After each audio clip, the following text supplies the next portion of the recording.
Every time an innocent Indian was killed in Australia, we were told it was an one-off incident. But the truth is finally out. A new WikiLeaks cable has the Aussies admitting it was racism all along, down under. For more than a year, Australia claimed all of these Indians were victims of petty crimes. When India cried foul, it was Julia Gillard, the current Prime Minister, who led Australia's denial. We are a society with zero tolerance for violence against people who come to visit us, against Indian students. But today's wiki bombs tore through all of their lies, exposing that the Australian government suspected that the attacks were racially motivated. Peter Verghese, the Australian High Commissioner to India, who echoed the Aussies in public, privately told a US diplomat that race was the reason behind the brutality.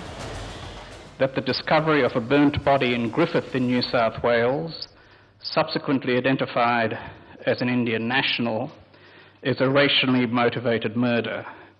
Here again, let us see what the police investigation concludes before we jump to conclusion. Even the Australian Prime Minister, who vehemently denied the existence of racism, commissioned a study that proved India's suspicions. The vast majority of Indian students in Australia are embraced entirely by the Australian community. Regrettably, there have been some incidents recently. Let's accept that, but let's put it into context. And the Foreign Minister, who was one of the first to admit the racist attacks, had the audacity to play down the brutality, going so far as to compare the frequency of attacks to a game of 2020 cricket. We have seen difficulties in recent times, firstly on security and secondly on aspects or issues of quality.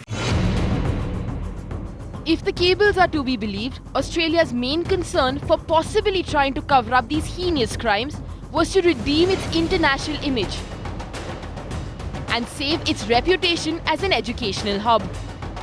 Selfish lies told by the Australian government, lies because of which the criminals who attacked innocents like Nitin Garg, Gurjat Singh and Sandeep Goyal were allowed to get away, and a dozen more Indians became the victims of racism.